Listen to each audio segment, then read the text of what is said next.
So good afternoon, everyone. So my presentation today is going to focus on the challenges we face with making sites underwater accessible and with communicating these to the public.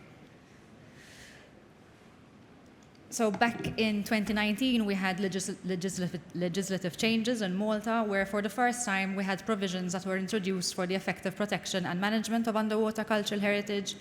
These changes in the legislation also laid the foundation for the setting up of the units that I form part of, the Underwater Cultural Heritage Unit, or UCHU, within Heritage Malta. And the management principles that we put in place are based on a very basic principle, which is that sites underwater should be given the same level of attention as sites on land. So if somebody can buy a ticket to a museum on land, a diver should be able to do the same thing to a site underwater. Now, the basis of all the work that we do starts with remote sensing surveys. The principle here is that in order to effectively manage something, we need to first know what there is. So to do this, we use an AUV, an automated underwater vehicle. This is a project that is run by the University of Malta and the Superintendents of Cultural Heritage. And what we do is every year we go out and we conduct broad surveys using the AUV. The top image shows a survey area. Usually they're about 4 kilometers squared, which gives you a 6 to 8 hour mission. That also allows us to come back to the office and go through that data. We would then click through every single line, which is the bottom image, to see what there is, basically, to start seeing what targets the AUV picked up. And using this system over the last 20 years, because this started in 2006, we've surveyed about 60% of Malta's territorial waters, and the idea is to survey the entirety of Malta's sea all the way out to the 12 nautical mile. Now, this map isn't updated. We have surveyed a bit more than that. Now, the targets that we come across look something like this. This is an image of sound, a sonar image. Most of the time, we can immediately tell what it is, like the top image, which is an aircraft. That's a German bomber from the Second World War. Or the image below it, which is a shipwreck. It's quite obvious. That is the SS Polynesian, a First World War wreck. But other times, we get images like the one on the other side, which we're not entirely sure what they are. Could it be archaeology? Could it not be archaeology? In those cases, we would then go back and carry out a higher resolution survey, where the AUV is then flown closer to the seabed, and something that we know we're not entirely sure what it is then becomes something like this. And in this case, it wasn't archaeology, it was a pile of modern cables. So with this technology, we can also survey for things like pollutants. Now, following the AUV surveys, we then move on to diver-led surveys. In Malta, we would survey up to a depth of 120 meters with divers, which doesn't mean that every single site or object that we find at 120 meters, we would then use divers to survey. It would have to be a pretty spectacular site to warrant diving to those depths. Diver-led surveys are our primary documentation tool. Here we carry out 3D photogrammetric surveys. I'm not going to go into detail about that because John will be covering it.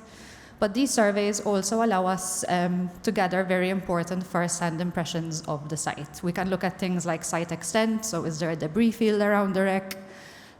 What's the marine growth like? What type of collapse is there? Can we tell how this ship sank, for example, or why this aircraft sank?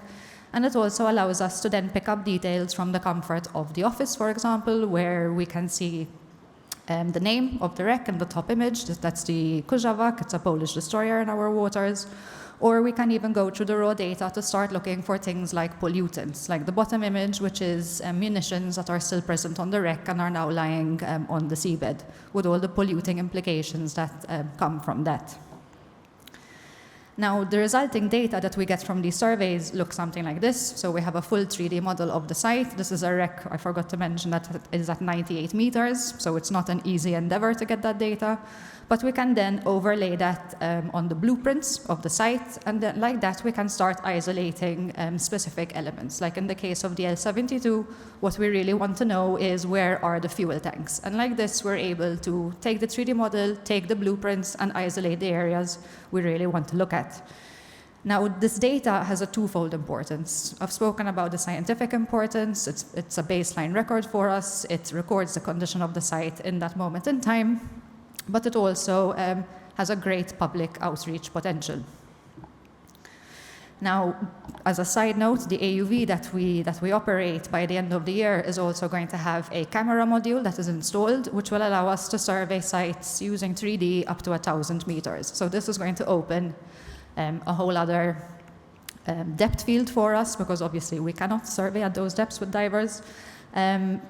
But that will come with its own sets of challenges in terms of how much data we generate and we'll need to process from that. Now, using the system, so all of this data that we gather, there's a lot of background research that goes into it, all the desk-based research, looking at archives, news reports, etc. All of this information is gathered into one central repository, or a document that we call a valorization document, that we then submit to the Superintendents of Cultural Heritage as the regulators of Malta, along with our recommendation on whether that rec should be open to the public or not.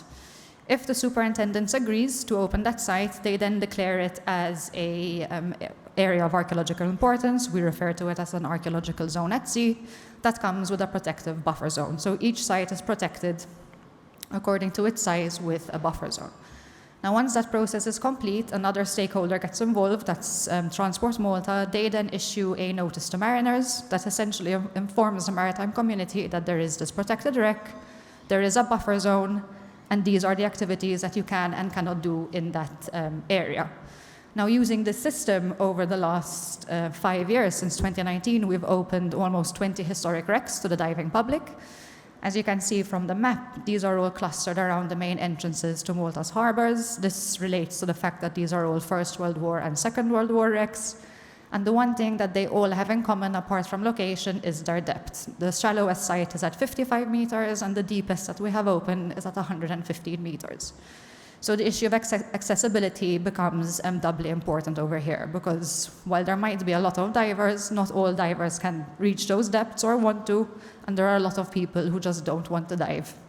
So how do we make these sites accessible to them? Now, when it comes to divers, much like you can buy a ticket to a museum on land, divers can purchase tickets to visit our sites. The only distinction here is that the individual diver cannot do the booking. It has to go through a dive center that is registered with us. Registration means that they accept our terms and conditions about access, so things like no touching, no wreck penetration, etc. So the dive center tells us which site they want to dive on, what date, where they're leaving from, what boat they're using, etc., etc. They also have to sign terms and conditions, which means, again, they're signing that they won't penetrate the wreck, they won't take things from there, etc., etc. And when they book the ticket, an automated email goes out to all the stakeholders in Malta, so us at Heritage Malta, Transport Malta, the port authorities, but most importantly, the hyperbaric chambers of Malta and Gozo are also informed. So if the worst happens and an accident occurs, which might happen, the hyperbaric chambers are already informed of how many divers there are, what depth they're diving at, and where they are. So this is meant to speed up the emergency response in case of an accident. Now, that covers divers. What are we doing in order to make these sites accessible to the non-diving public, which is the majority of the public?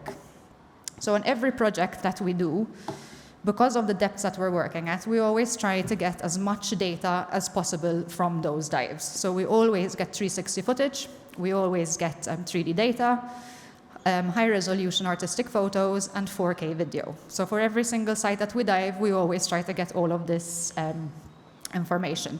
The 3D data is funneled into our surveys, our photogrammetric surveys, and the 3D models, and then everything else is funneled into our public outreach campaigns.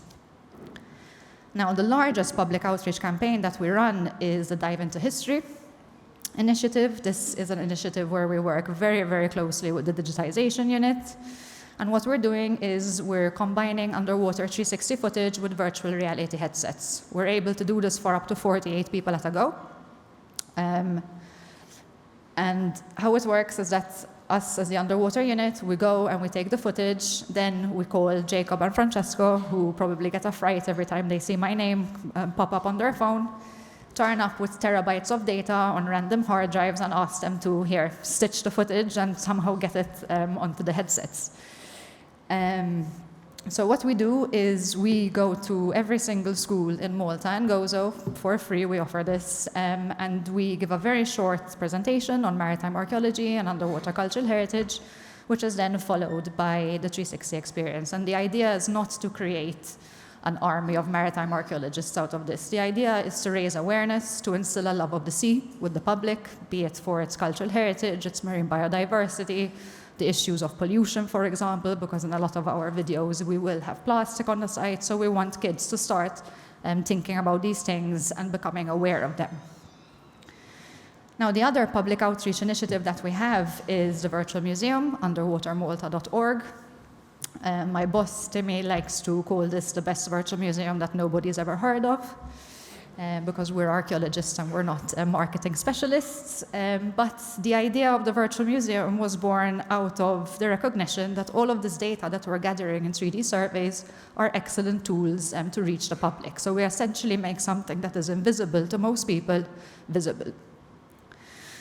So the data is used to create a number of digital assets. Like this one, this is an artistic image that's made from a 3D still from the data. It's usually the first image we use to promote the virtual museum whenever we add a new site. And it's basically they take a still from the 3D model and then blend it onto a uniform background that we then keep consistent with the rest of the sites that we have on the museum. Then when you click on a site on the virtual museum, the first thing you'll see is a 3D model that is very quick to load and very easy to handle. And that's also annotated with interesting features. We have a full 3D model that opens on Sketchfab, so people can zoom in and out to their heart's content. If they have a headset at home, they can use it. They can walk along the hull if they want, along the seabed around the wreck. That's entirely up to them. We also include textual information about the history of the site, so we want people to know about the history of this wreck, how it plays into Malta's history, so what's its context. We also provide information that's site-specific, so when was it discovered, at what depth is it, what's its condition, is it a war grave, etc. And we also always include those 3 icons which indicate it is a war grave, so be respectful. There is unexploded ordnance on the site, so be careful, and there is protected marine life over there as well, so be conscious of that if you're going to be diving there. Now, in terms of statistics, right now with the virtual museum, we're seeing anywhere between 1,000 and 2,000 visitors per month, which is a very good number, in my opinion. It's all organic. There's no money that's put behind promoting the virtual museum. And when we see the trajectory of how this has increased over the last 3 years, up until about the beginning or the middle of 2023, we were at about 800 visitors per month. So we've we've doubled that in the last year. And for the first 6 months of this year, we've seen the total that we've had more visitors combined than we've had in 2022 and 2023. Now, the graph at the top is just what we see on Google Analytics for the month of January. That spike you see at the end is when we add a new site to the museum. We'll all of a sudden get a spike in visitors. But again, our biggest problem is having those people come back to the museum. It's one of our biggest challenges, and we're aware that in order to keep visitor numbers up, we need to keep the virtual museum relevant, and one of the only ways to do that is to keep adding sites to it. And that is the plan for the virtual museum. So every year we want to add between 1 and 3 new sites. However, that comes with its own challenges on data. So in order to add those sites, we need to dive, we need to gather the data, we need to process the data, we need to store the data. And the virtual museum itself, the platform, needs to be able to handle that volume. And that brings me to the end of my presentation. Thank you.